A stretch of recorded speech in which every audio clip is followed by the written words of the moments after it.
Breaking news చూస్తున్నాం. తెలంగాణ ప్రభుత్వం రైతులకు గుడ్ న్యూస్ చెప్పింది. దాదాపు 514 కోట్ల రూపాయల విడుదలకు సిద్ధమైంది. సన్న వడ్లకు సంబంధించి బకాయిలు చెల్లించేందుకు లైన్ క్లియర్ చేసింది.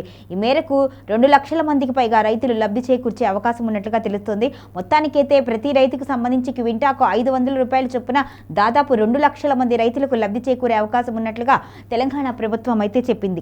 తెలంగాణ ప్రభుత్వం తీసుకున్న ఈ కీలక నిర్ణయం పట్ల రైతులు ఆనందం వ్యక్తం చేస్తున్నారు.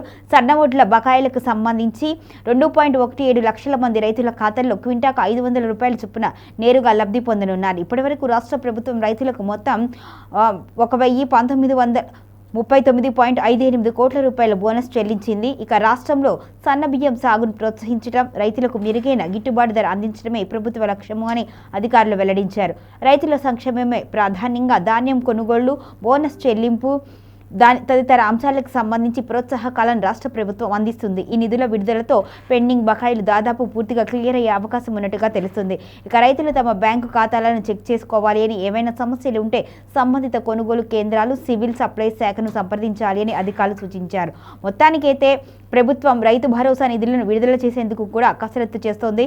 రాష్ట్రంలో ఖరీఫ్ సీజన్లో 69,39,548 మంది రైతులకు ఎకరానికి 6,000 రూపాయల చొప్పున 8,744.13 కోట్ల రైతు భరోసా కింద ఇవ్వనున్నారు. దాదాపు 1,45,73,000 ఎకరాలకు నిధులు అందించారు.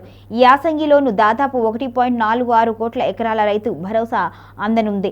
ఇక రైతు భరోసా కోసం ప్రభుత్వం 9,000 కోట్లను ఖర్చు చేయనుంది. మున్సిపల్ ఎన్నికల కోడ్ పూర్తయిన వెంటనే రైతుల ఖాతాల్లో నిధులు జమ చేయాలి అని సీఎం రేవంత్ ఆర్థిక శాఖ అధికారులకు దిశానిర్దేశం చేశారు. కొద్ది రోజులుగా లబ్ధిదారుల ఖాతాల్లో భారీగా కోత ఉండడంతో ఈ చర్చ జరిగింది. అయితే శాటిలైట్ సర్వే నివేదికను ప్రభుత్వం పరిగణలోకి తీసుకుంది. ఇప్పటికే నిధుల సమీకరణ పూర్తి కావడంతో ఇక రైతుల ఖాతాల్లోకి జమ చేసే విధంగా కార్యాచరణనైతే ప్రభుత్వం సిద్ధం చేసింది. మొత్తానికైతే బకాయిలకు సంబంధించి ఎటువంటి ఇబ్బంది లేకుండా అన్ని బకాయిలను క్లియర్ చేయాలి అనే ఉద్దేశంతో ప్రభుత్వం ముందడుగు వేస్తోంది.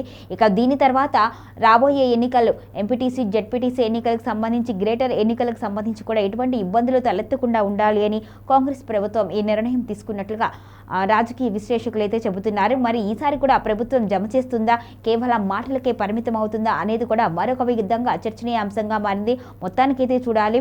ముందు బకాయిలకు సంబంధించి 514 కోట్లనైతే రిలీజ్ చేయడానికి క్లియరెన్స్ ఇచ్చింది. మరి నిధులు ఎప్పుడు జమ అవుతాయి, రైతులకు ఆనందం ఎప్పుడు వస్తుంది అనేది కూడా ఇప్పుడు ఆసక్తికర అంశంగా మారింది.